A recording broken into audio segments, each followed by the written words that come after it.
Bon les gars, 10 km tout à faire. Here we go. Donc là il y a du monde, hein. Je pense qu'on a quoi, 15 000 participants, un truc comme ça. Ça va envoyer pour 10 km.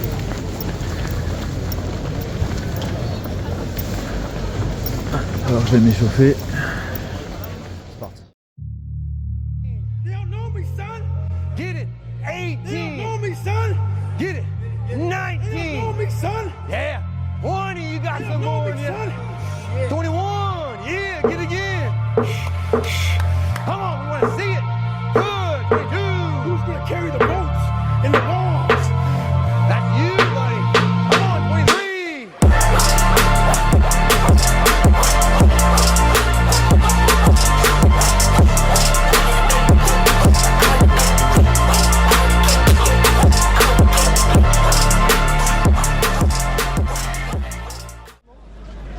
Oup. Bon les gars, ça y est, 10 cafés. Donc, pas de sub 35 mais record. 35-23. Donc sensation, pas grand chose à dire. Là, je suis en train de chercher là. J'ai plusieurs potes là qui ont fait Zika là, j'essaie de les trouver. Sensation, c'est pas salé. Je vous avoue que j'avais une sensation un peu bizarre au début. J'étais un peu en mode pas stressé mais un peu pressurisé. J'avais du mal à respirer. Enfin respirer, j'étais un peu je sais pas comment dire. Je sais pas si c'était le froid, j'en sais rien, mais un peu compliqué. Et donc je me suis dit bon, j'espère que ça va le faire. Bon, ça l'a fait. Je suis parti assez vite, je crois sur ma montre, je suis en 3,15 voire 3,16 sur le premier kilomètre, donc très rapide. J'ai eu du mal à tenir sur le kilomètre 6-7 l'allure. Donc je crois que le premier 5K, je suis en 17-25, donc ça a été quand même relativement rapide. Et voilà, donc bon, enfin indicateur très roulant, très sympa. Je l'ai pas vu passer, hein, ça va très très vite. Mais dur quand même sur la fin. Il manque pas grand chose, hein, 35-23 pour un sub 35, donc je suis vraiment content. Super évolution, c'est impensable. Je suis vraiment proche de l'objectif. Mais voilà, il va falloir encore bosser, on va dire. Et relou, hein, en vrai. Là, c'est blindé, donc je sais pas où sont tous les potes là. Putain, c'est noir de monde, hein. Et là, c'est que des 40 minutes qui arrivent, hein. C'est ça le pire. Le niveau, comment il monte à chaque course, c'est un délire. Donc voilà, plutôt satisfait. Ça a été quand même dur. À la fin, j'ai essayé de réaccélérer, mais sur le deuxième 5K, j'étais, je pense, plutôt en 3,35 quoi. Voilà. Donc bon, je pense que l'an prochain, normalement, on rentre sub 35. Hein. Voilà. Et la prochaine course, c'est le marathon de Cernay. Donc je pense qu'à côté de cette vidéo, je vais vous faire un récap sur tous les 10K que j'ai fait cette année, parce que là ça a quand même été une belle évolution. Donc voilà, bon, bah, écoutez, on se retrouve pour la suite de la vidéo, hein. Let's go.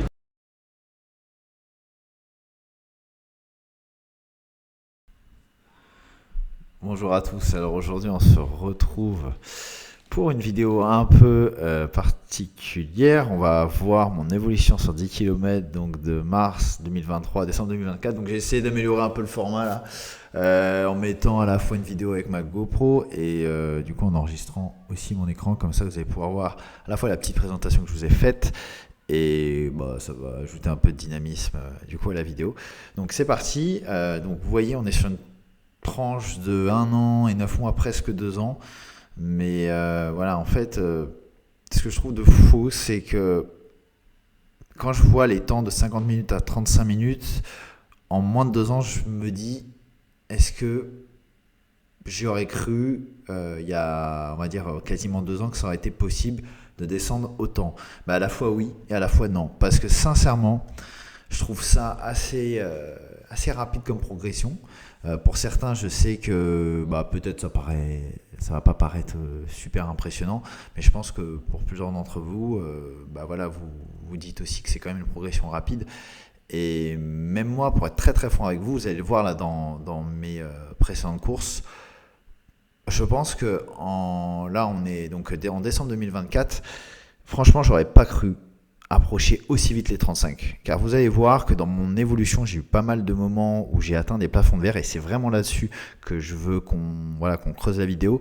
Là, cette vidéo elle va vraiment s'adresser à toutes les personnes qui ont envie de progresser sur les 10 km, que ce soit d'un point de vue de temps, mais aussi même d'un point de vue juste, le fait de vraiment apprécier la course tout en faisant la performance. Parce que l'objectif avec la performance, c'est pas juste d'améliorer son temps, mais c'est à la fois de s'améliorer soi-même mentalement, que votre mindset il soit meilleur à la fin de chaque course et que vous preniez quand même du plaisir, quoi. Donc là, je vais vous refaire un peu l'historique. Et donc là, vous pouvez voir rapidement mes courses en 2023. En fait, déjà, un premier point, quand j'ai commencé la course à pied, donc je précise avant toute chose, très important, je ne pars pas de zéro, ok, très important, je ne pars pas de zéro. Je faisais des sports de combat avant, j'avais fait une vidéo où j'en avais parlé. Et sur ma montre, quand je démarre la course à pied, j'avais déjà une VO2 max de 52 ou 53. Donc je ne pars pas de zéro. Et nécessairement avec les sports de combat, j'étais habitué à faire des efforts intenses. Donc je faisais du MMA, pas en compétition, mais 3 voire 4 fois par semaine, pour pas dire même parfois 5 fois. Donc ça faisait que j'avais quand même une condition physique déjà en commençant. C'est ce qui m'a permis tout de suite commencer à 50 minutes. Donc là, sur les premiers 10 km que je faisais, là vous pouvez constater qu'en fait je faisais que ça. Je ne faisais vraiment que ça. C'est-à-dire qu'à chaque séance, j'essayais de battre mon record d'avant. Donc on voit que là, en 4... j'ai fait 4 tentatives en mars 2023 et donc je retirais tout de suite 3 minutes. Donc là, l'idée, c'est pas de vous dire regardez mes temps, je me la pète. Non, c'est juste vous dire qu'en fait, naturellement, lorsque vous avez démarré en course à pied, c'est normal de progresser très vite, puisque là, je suis passé littéralement de je cours jamais à je commence à courir 2 fois, voire 3 fois par semaine. Donc c'est logique de progresser. Mais est-ce que c'est la meilleure solution de faire ce que j'ai fait ? Moi, forcément, je vais pas vous dire que c'est le cas, parce qu'aujourd'hui, avec le recul que j'ai, clairement, c'est quand même il y a quand même un fort risque de se blesser quand on enchaîne comme ça. Mais néanmoins, c'est sûr que ça permet de progresser vite, puisque là, en un mois, j'avais gagné 5 minutes sur mon 10 km. Après, à choisir, si je devais vous recommander quelque chose, je partirais sur maximum 2 fois par mois le fait d'essayer de RP 110 km. En tout cas, quand vous commencez, après, faut faire moins. Là, il faut faire un maximum 1 fois par semaine, et je vais y venir dans la vidéo. Mais je pense que c'est quand même un peu une connerie de trop enchaîner comme ça.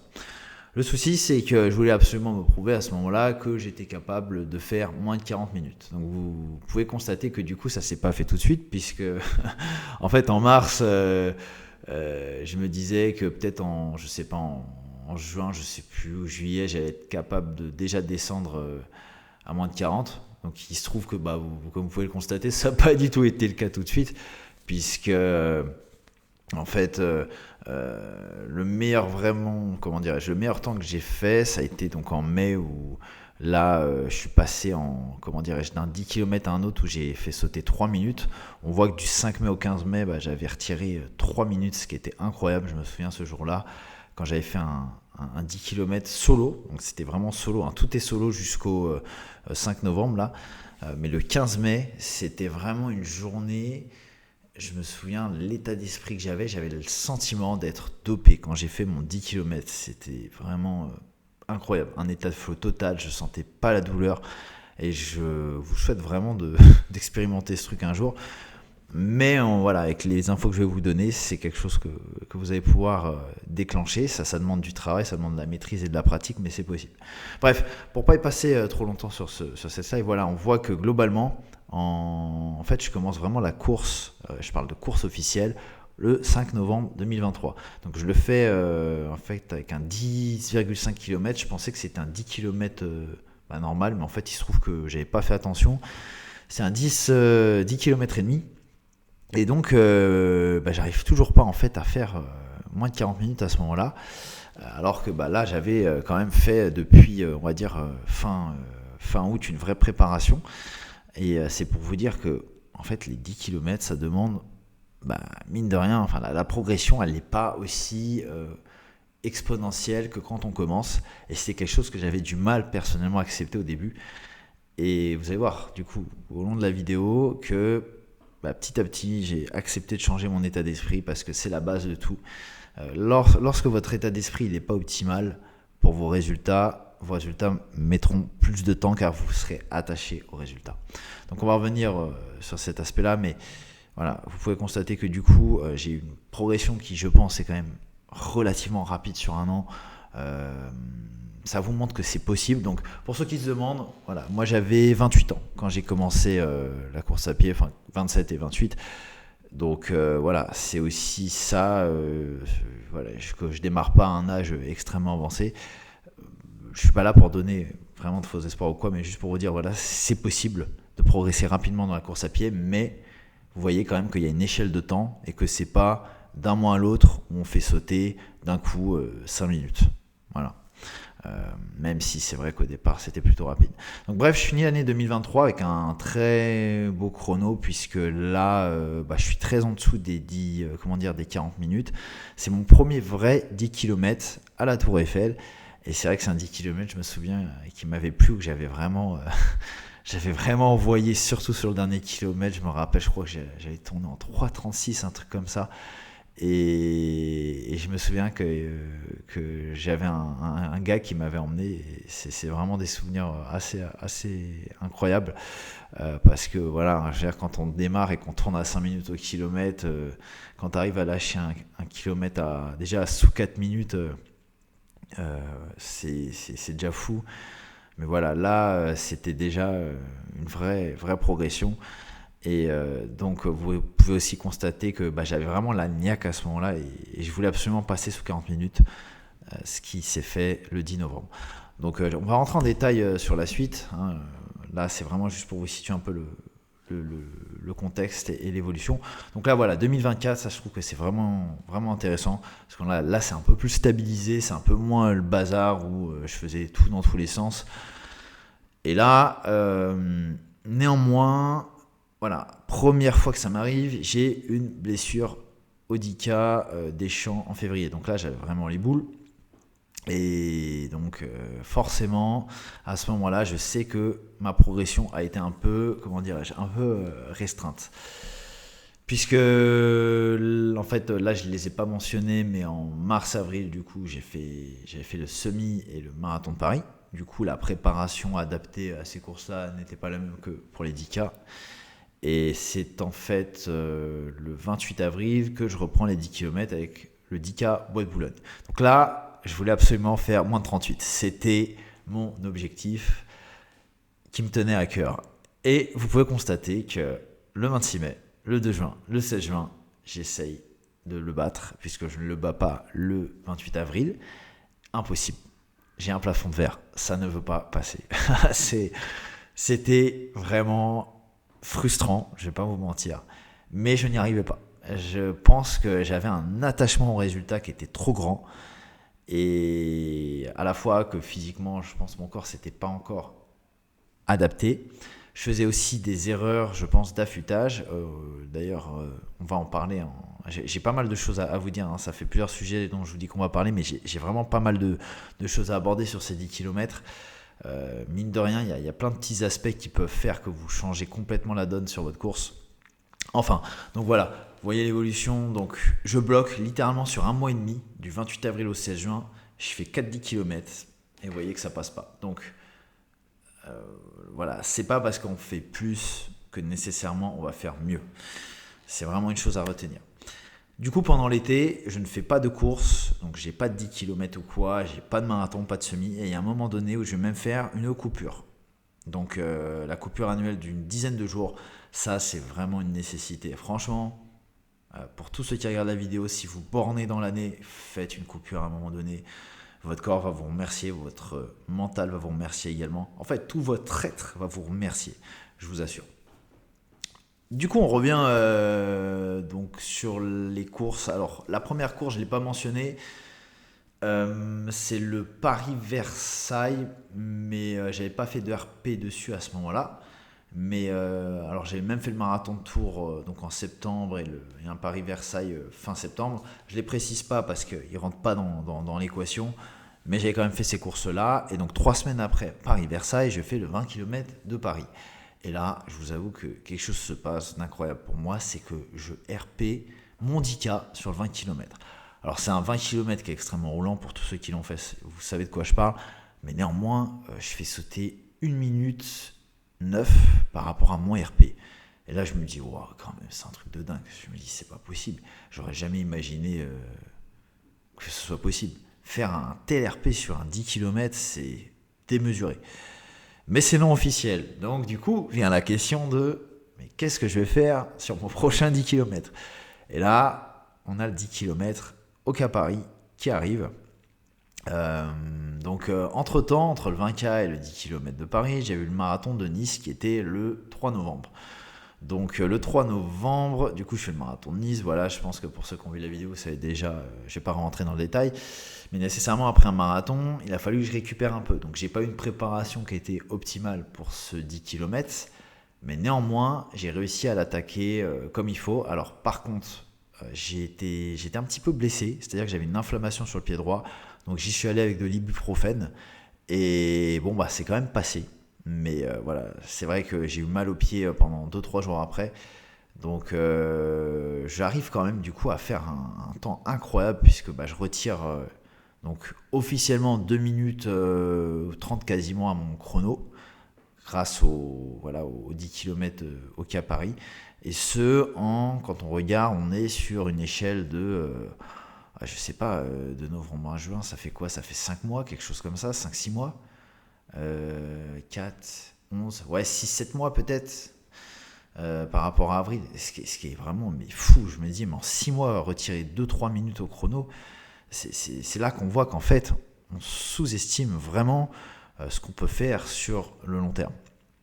Mais du coup, ce fameux 17 novembre, on voit aussi que... comme j'étais blessé, j'avais certainement un peu de réserve. En plus, j'avais été gêné dans les SAS, puisque dans les SAS, c'était de 35 à 40 minutes.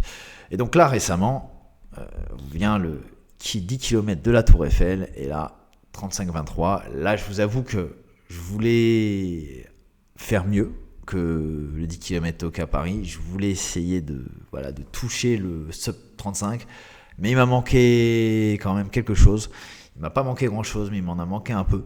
Donc ce sera pour la prochaine course. Mais super expérience, et vraiment l'évolution est quand même au-delà de mes espérances au final, parce que lorsque je vois à quel degré j'étais encore en fait en juin, là quand on le voit là sur le 16 juin, les 10K foulés du 12e, où là j'avais ma dose en fait, j'en avais marre des 10 km. Je me disais là je sais même pas si je vais réussir à descendre sous 37 ou 36 d'ici la fin de l'année. Enfin, déjà sous 38, je me disais oui, je vais finir par y arriver.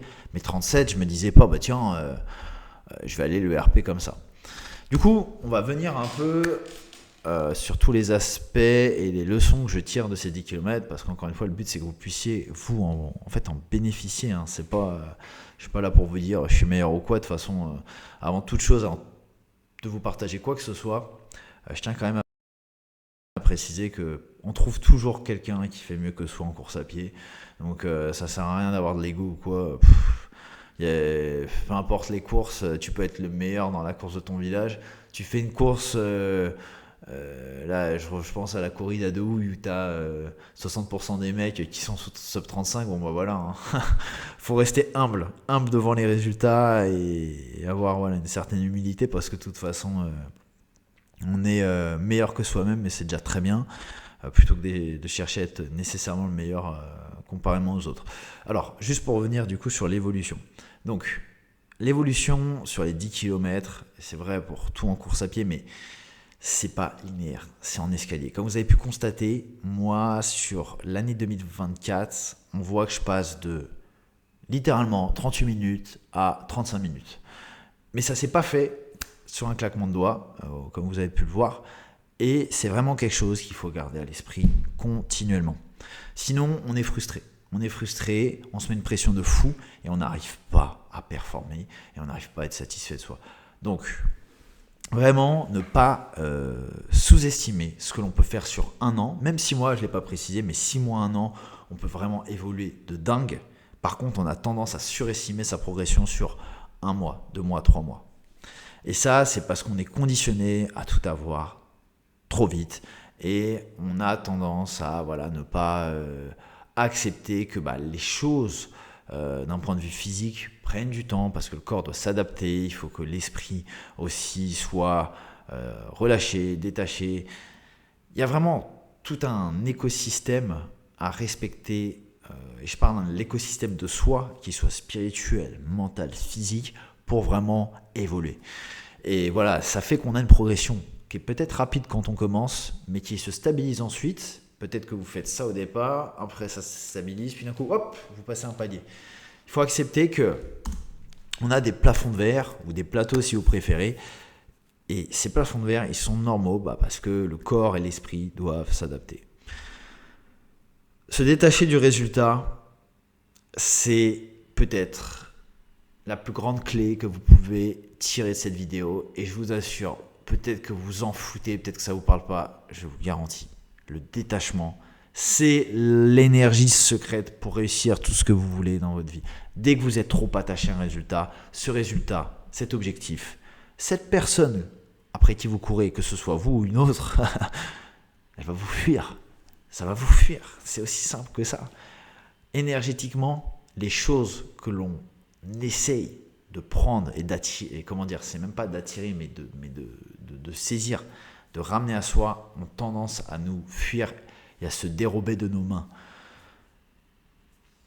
C'est ainsi. Je ne peux pas vous expliquer autrement, hormis le fait que d'un point de vue énergétique, l'univers ne vous donnera pas ce que vous ne considérez pas, ce que vous n'avez déjà pas mentalement, vous ne l'aurez pas physiquement. Vous devez du coup être détaché de voir les choses arriver dans votre réalité. C'est vraiment la clé de tout. Voilà. Sinon, les résultats ne viendront pas aussi vite et vous aurez de la frustration. Donc, apprenez à vous détacher et acceptez que les choses prennent du temps. Et je vous assure un truc, je sais de quoi je parle sur ce truc. Parce que très longtemps, et vous l'avez peut-être vu dans mes vidéos, mais très longtemps, je voulais absolument faire tel temps. Comme vous avez pu le voir avec les 40 minutes sur ma progression au départ, j'arrêtais pas d'enchaîner. C'est une force d'enchaîner, c'est une force d'utiliser ce feu intérieur. Mais ne vous brûlez pas les ailes et donnez-vous le temps. C'est ainsi que vous allez davantage apprécier le processus et ne pas vous dégoûter. Parce que le risque avec tout ça, c'est que vous vous dégoûtiez si vous voulez trop forcer. C'est comme quelqu'un qui va commencer à aller à la salle de sport, qui va se mettre à courir, peu importe l'activité, et qui va commencer tout de suite à faire 4-5 séances par semaine. La plupart des personnes ne peuvent tenir ce rythme car elles ne sont pas d'abord devenues la personne nécessaire pour pouvoir être cette personne qui enchaîne 4 à 5 séances par semaine. Ok ? Du coup, régularité plutôt qu'intensité. Par contre, de temps en temps, quand c'est intense, vous y allez. Ok ? Ça, c'est vraiment la clé. Je pense que ça, c'est une des leçons de vie que la course à pied m'a tiré. Il vaut mieux être régulier, progressif, prendre le temps, être vraiment discipliné, répéter les choses. Par contre, quand vous avez un événement et qu'il faut y aller, là, vous y allez. Vous sortez votre feu intérieur, vous mangez la course. Voilà, rien d'autre à ajouter. Sur la partie responsabilité, on est responsable de nos succès, de nos échecs. Quand vous réussissez quelque chose, soyez fiers de vous, reconnaissant envers vous-même, ayez de la gratitude pour votre résultat, de la gratitude pour ce que vous avez accompli, mais ayez aussi de la gratitude pour vos échecs car ils sont la plus grande source d'apprentissage et c'est là que vous allez être meilleur tout simplement car la plupart des personnes ne changent que dans les crises. C'est la nature humaine. Donc, les échecs sont nos meilleures sources d'apprentissage. Et vraiment, en course à pied, par échec, j'entends, voilà, à un moment donné, vous n'avez pas atteint un objectif, vous n'avez pas atteint quelque chose, vous devez remettre en cause là où ça a péché. Et vous êtes toujours la cause, c'est-à-dire que rien n'arrive au hasard. Si vous n'avez pas atteint un temps en question, si quelque chose s'est passé dans la course où ça a déconné, vous l'avez provoqué, peut-être inconsciemment, je ne dis pas que c'est voulu ou quoi, hein, mais vous devez identifier la cause et vous avez toujours ce pouvoir d'identifier là où vous avez pris une mauvaise décision à un moment donné qui a du coup causé tel ou tel résultat non désiré. Un point pour moi qui est clé, et c'est quelque chose récemment que j'ai compris, c'est la surpressurisation. En fait, quand on veut progresser trop vite, on se surpressurise. Et comme je disais avant, on s'attache au résultat. Et quand on fait ça, s'attacher au résultat vous surpressurise. Et donc, vous rejetez, entre guillemets, le résultat, vous empêchez la chose d'arriver à vous. En fait, on peut désirer quelque chose, mais idéalement, le mieux, quand je parle de désirer quelque chose, ça peut être un objectif, ça peut être dire, bah voilà, là, je suis à 41 minutes, je vais faire 40, ou je vais faire moins de 40. C'est normal de le désirer, c'est normal de vouloir évoluer, mais je pense que le meilleur objectif, c'est toujours de se baser par rapport à soi, finalement, et de se dire, ok, je vais faire mieux que la course précédente, ou je vais faire mieux que mon record. Déjà, faire mieux que la course précédente, c'est très bien, puisque ça se base sur votre forme actuelle, ça évite en fait de vous mettre une surpression par rapport à quelque chose que vous avez déjà atteint, surtout si vous aviez par exemple arrêté la course à un moment donné, ou si vous avez été blessé ou quoi. Et si du coup vous avez fait un record récemment, bah, je pense que le mieux c'est de viser juste mieux, parce que en fait, progresser à chaque course, c'est déjà énorme. Dès lors qu'on progresse à chaque événement, si vous le faites tous les 1 mois ou tous les 2 mois déjà, mais en fait sur l'année, vous avez une progression qui est immense. Et sur 2-3 ans, mais vous explosez tout. Donc cet état d'esprit de faire mieux qu'avant, c'est déjà très bien. Parce que peut-être que vous vous en rendez pas compte, mais souvent comme on a tendance à se comparer aux autres, et je vais venir sur la slide d'après, le problème de se comparer aux autres, c'est que du coup, on veut manger, on va dire, un éléphant trop vite. Et le souci avec ça, bah, c'est que on n'accepte pas d'avoir ces steps intermédiaires dans notre propre progression pour aller vers l'objectif désiré, mais on se base sur ce que les autres nous montrent, alors que les autres ont déjà eu ces steps intermédiaires, ils les ont déjà validés. Donc c'est très biaisé. Bref, la règle du faire mieux, je vous assure, appliquez ça dans votre vie, peu importe le domaine. D'ailleurs, en fait, la course à pied, selon moi, tout comme n'importe quel sport, vous devez toujours tirer les leçons de vos réussites et de vos échecs et les paralléliser avec votre vie personnelle, professionnelle, peut-être même dans votre relation, je ne sais pas, de couple ou avec vos amis, peu importe. Vous devez toujours paralléliser les leçons sur chaque sujet parce que rien n'est séparé. C'est une illusion de séparer le pro du perso. Vous devez tout unifier. Car si vous unifiez tout, vous allez être la même personne dans chaque domaine de votre vie et c'est comme ça que vous allez réussir dans toutes les sphères de votre vie. Ne séparez pas les choses. Parenthèse fermée, donc le mindset adopté, moins de pression, vous avez plus de plaisir dans le processus, vous serez plus détaché et plus relâché en vous disant je veux juste faire mieux que la course précédente. Parce que si par exemple, je vais prendre mon cas, vraiment je vais prendre mon cas, comme ça vous allez voir que même moi, je fais, là vous vous dites j'ai certainement bien progressé, etc. Mais par exemple sur marathon, je me suis toujours mis trop de pression. J'ai fait 4 marathons cette année. Et peut-être que je ferai une vidéo sur le sujet. Et à chaque fois, je me suis trop mis la pression avec le sub 3 heures.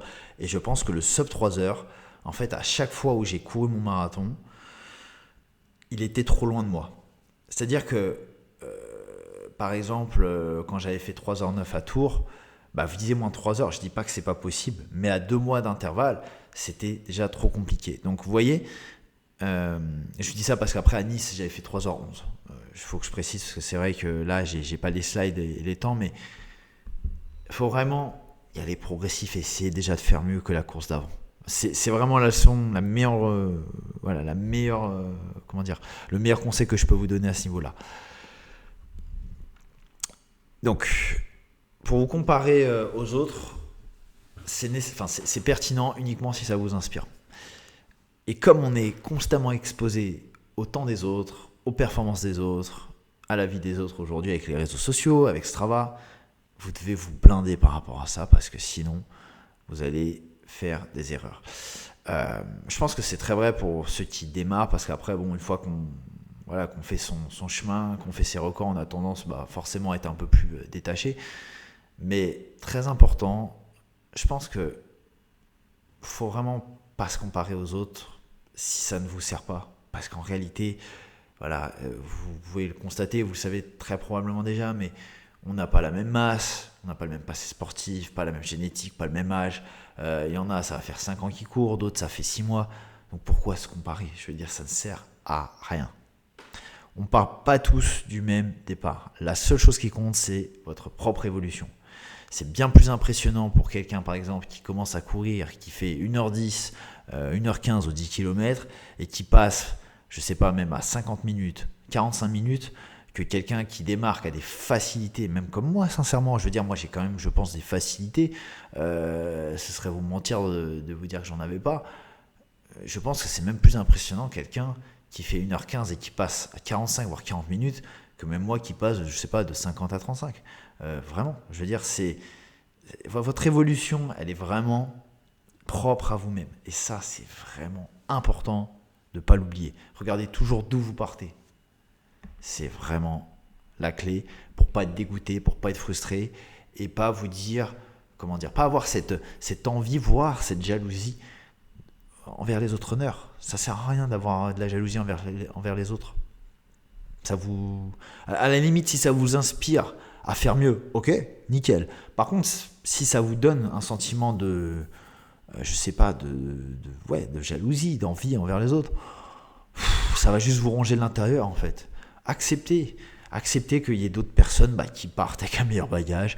Et voilà, moi je le vois plein de fois. Enfin, honnêtement, je le vois avec des gars qui vont être beaucoup plus jeunes que moi, qui ont une vingtaine d'années, mais ils ont des progressions qui sont stupéfiantes.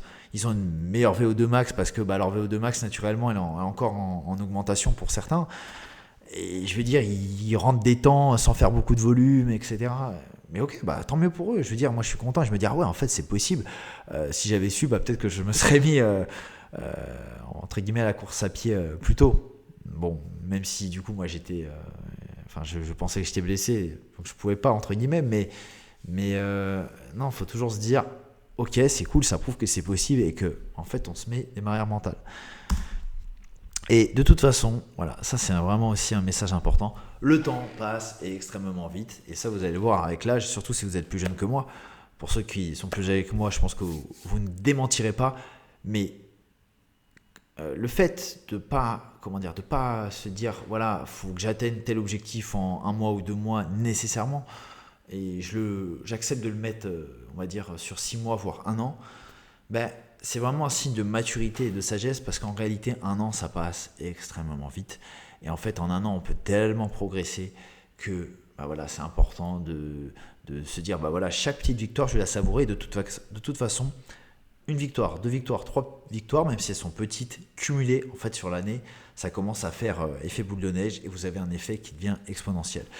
Et comme je l'ai marqué là, la course, c'est un combat contre soi, c'est un voyage c'est à la fois un combat contre soi et un voyage avec soi-même. En fait, vous essayez de battre votre vous actuel, votre vous d'il y a 1 mois, il y a 2 mois, ou il y a 3 mois, ou même plus. Mais à la fois, vous vous découvrez. Donc, c'est vraiment quand même... La caméra a coupé, donc elle a surchauffé la GoPro. Donc, je vais quand même continuer la vidéo. Parce que sinon, là, je vais perdre mon état de flow dans lequel j'étais. Donc, il faudra faire sans ma tête à la fin de la vidéo, hélas, ou pas. Bref, je reprends. Donc, les gars, je vous disais, la course, c'est un combat contre soi et un voyage avec soi-même. Donc, acceptez que la récompense à court terme ne soit pas forcément là, mais que la vraie récompense, et qui ira certainement au-delà de votre espérance, sera là à long terme. Mais pour cela, vous devez être discipliné, régulier. Et comme je vous le disais avant, ne vous faites pas illusionner par les réseaux sociaux et par l'apparence que tout le monde est un champion sur les réseaux. La réalité, elle est autre. Quand vous faites des courses, vous vous rendez bien compte quand il y a 10 000, 20 000 personnes, que voilà, il y a plein de personnes qui ne sont pas, entre guillemets, des champions, ou on va dire des personnes qui courent en des temps complètement farfelus que vous pouvez même pas atteindre en sprint. Vous voyez ce que je veux dire? Donc c'est une minorité. Ne faites pas d'une minorité une généralité. C'est extrêmement important. Ça, c'est un autre point que je vais mentionner, c'est l'écart, selon moi, entre 10 km pour performer. Donc, vous avez pu voir que quand j'ai enchaîné des 10 km en avril, mai, juin, j'ai pas réussi à performer. Je pense que déjà, j'avais un souci par rapport au volume. J'en faisais un peu trop. J'affûtais pas bien. Et je pense que je ne laissais pas assez de temps entre les 10 km. Donc ça ne veut pas dire que si vous faites de 10 km à 2 ou 3 semaines d'intervalle, vous ne pouvez pas battre votre record. Je ne dis pas du tout ça. Mais pour avoir un écart significatif, un improvement, une amélioration significative, 4 semaines, ça me paraît être le minimum. Et là, pour ma part, vous avez pu voir que j'ai réussi à retirer 27 secondes entre le 10 km Oka et le 10 km de la Tour Eiffel. Et vous savez que 27 secondes, c'est quand même déjà, c'est presque une demi-minute. Donc sur un mois, moi je trouve ça quand même très bien. C'est pour ça que je vous dis, je pense en dessous de 4 semaines, c'est un peu short. Pourquoi ? Parce qu'en réalité, la fatigue mentale va arriver. Vous allez avoir plus de mal à pousser sur une course. Et vos ressources mentales, quand il va falloir vraiment aller creuser au fond de vous dans la course, quand il va falloir sortir votre feu intérieur, aller chercher, comme j'aime dire, le motherfucker qui est en vous, c'est plus difficile. Parce qu'un 10 km, c'est quand même violent. Pas aussi violent qu'un 5 km, mais c'est quand même violent. Et si vous voulez vraiment donner le meilleur et vous foutre à terre, entre guillemets, pas littéralement, mais vraiment que vous arriviez, que vous ayez tout donné, je pense qu'il faut quand même avoir de la gouache de réserve. Et il y a une certaine énergie mentale de réserve que vous allez être obligé d'aller. Vous allez être obligé d'économiser celle-ci pour l'avoir à votre course, tout simplement. Donc, c'est pour ça que je dis progresser chaque mois, c'est déjà très très bien. Et vous aurez un bénéfice à l'année avec l'effet cumulé. Du coup, quelques conseils selon moi pour le 10K que vous pouvez appliquer. Je prends un gel à chaque fois 1 à 2 minutes avant de démarrer. Donc ça paraît peut-être assez évident, mais je vois pas tout le monde le faire. Moi je pense que c'est quand même bien parce que ça vous met tout de suite un coup de fouet, ça vous permet de démarrer quand même à pleine balle et sans vous cuire. Moi, je trouve que c'est quand même pertinent de le faire comme ça. Et je reprends un autre gel entre km 5 et 6 en général. Et c'est quand même le moment où ça devient difficile, les kilomètres 6, 7, le 8e en général, ça va. Mais le 6e et le 7e, je trouve que ce sont vraiment les plus durs. C'est là où on se pose un peu plus de questions. Et je pense que c'est pour ça que remettre un coup de fouet, c'est pas une mauvaise idée. Donc moi je vous conseillerais de prendre un autre gel parce que mine de rien 10 km, on avoine, on envoie quand même très fort. Donc franchement, après selon vos sensations évidemment, mais moi je sais que ça me permet de remettre, on va dire, un peu de gaz. Et d'ailleurs, pour pouvoir se faire, je trouve qu'on parle peu de ça, mais c'est la respiration. Et des fois, je trouve qu'il y a des coureurs, je ne sais pas comment ils font, ou alors je pense qu'ils ne sont pas vraiment à fond, mais il y en a qui ventilent pas beaucoup. Et pourtant, vous voyez, votre corps, c'est un peu comme une voiture de course à un moment donné. Comment vous voulez mettre le turbo si vous ventilez pas ? Je veux dire, c'est pas possible. Alors, en tout cas, vous vous limitez. Donc il faut ventiler, surtout sur des courses comme le 10K ou même un 5K, même un semi. D'ailleurs, même marathon, moi j'ai tendance à le zapper ça, mais sur un semi ou sur un 10 km, mais il faut ventiler. Je veux dire, il faut que ça brasse. Il faut que vous soyez tout le temps en train de souffler. C'est et vraiment de façon presque exagérée. Et je le dis parce que c'est comme ça que vous allez en fait transcender la douleur et que vous allez la dépasser. Sinon, à un moment donné, votre corps il va vous dire stop. Et je veux dire, si vous êtes là et que vous voulez vous dépasser, vous avez besoin de brasser de l'air. faut que ça envoie niveau circulation d'oxygène, sinon vous vous limitez tout simplement. Ensuite, ça c'est un conseil un peu plus mental, mais c'est servir des autres coureurs et faire vraiment comme en course sur circuit, hein, j'ai envie de dire, c'est prendre l'aspiration, pas hésiter à vous mettre derrière et à essayer parfois de joindre un groupe. Et comment dirais-je, là ça m'est arrivé sur mon dernier 10 km, à un moment donné je me suis retrouvé un peu entre deux groupes et j'ai fait l'effort d'aller chercher le groupe devant, et ça m'a permis de maintenir une bonne allure sur le kilomètre, je crois 4-5.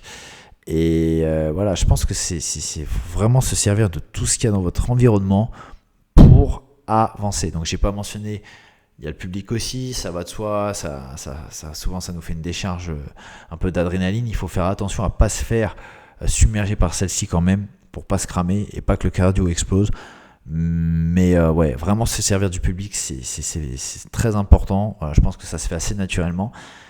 Autre point, c'est le surcalcul du temps avec sa montre. Donc c'est quelque chose que j'ai parfois, là que j'ai eu un peu plus tendance à faire. Attention à ça, parce que quand vous êtes trop sur votre montre, vous êtes trop dans votre tête, vous n'êtes plus dans votre course et vous perdez votre état de flow. Et c'est quelque chose que j'ai eu plus de mal à ressentir sur le 10 km de la Tour Eiffel, alors qu'au 10 km au cas, j'étais vraiment dans un état de flow. Et je vous assure un truc, la course, elle n'a pas la même saveur.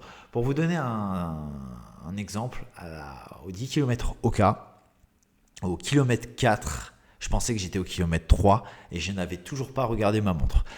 Et ça, c'est aussi lié au fait que ma course d'avance, c'était le marathon de Nice. Et forcément, quand on fait un marathon, il y a une relativité qui s'installe et le 10 km paraît extrêmement court. Parce que l'esprit s'est habitué à faire un effort qui est lent. En tout cas, il y a une mémoire vive, si j'ose dire, qui est en fait lente. Enfin, qui est pas lente, mais qui est décorrélée du temps d'un 10 km. Donc oui, quand vous courez en 35 minutes ou en 40 minutes, et quand vous aviez fait un marathon en 3 heures et quelque chose, c'est sûr que oui, 40 minutes, c'est que dalle. Même si l'effort est intense, c'est que dalle. Donc voilà, l'état de flow, je pense qu'il peut se déclencher justement avec cette fameuse loi de la relativité. Donc c'est pour ça que je l'ai précisé.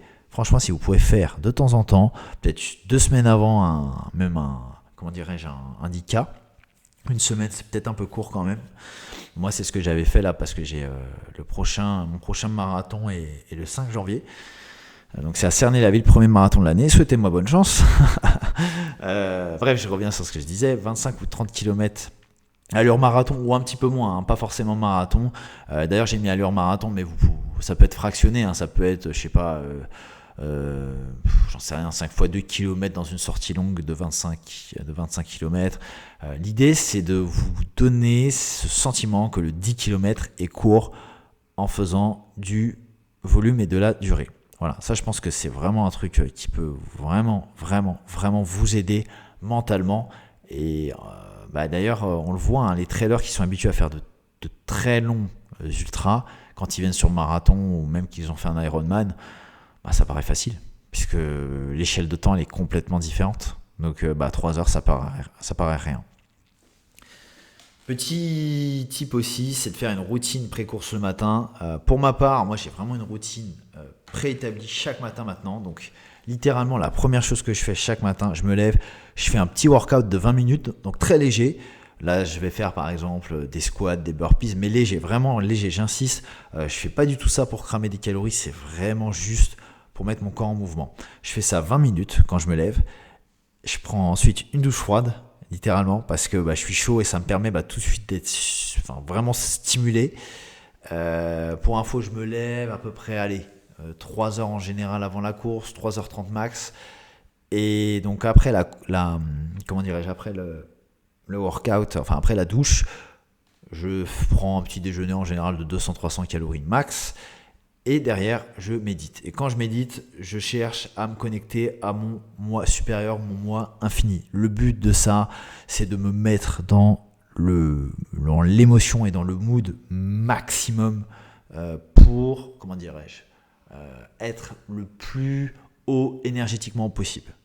Parce que, sachez une chose, pour vraiment vous défoncer, vous dépasser sur n'importe quelle course, c'est d'abord le mental qui va guider le corps. C'est jamais l'inverse. Le corps peut effectivement faire switcher le mental, mais le mental a Et reste toujours la cause, en fait. C'est toujours dans votre cerveau que tout part.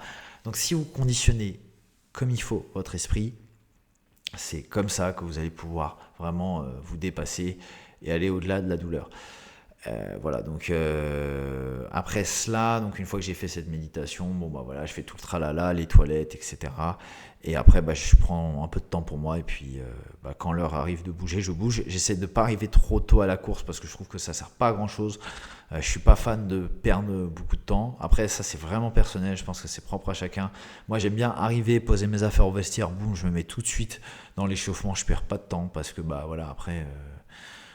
L'idée c'est d'être concentré, de rester focus dans sa course et de ne pas perdre de temps. Et ensuite, voilà, après, petit conseil qui est évident, mais faites du renfort 1 à 2 fois par semaine. Franchement, sinon vous allez davantage vous blesser. Ça doit devenir une routine.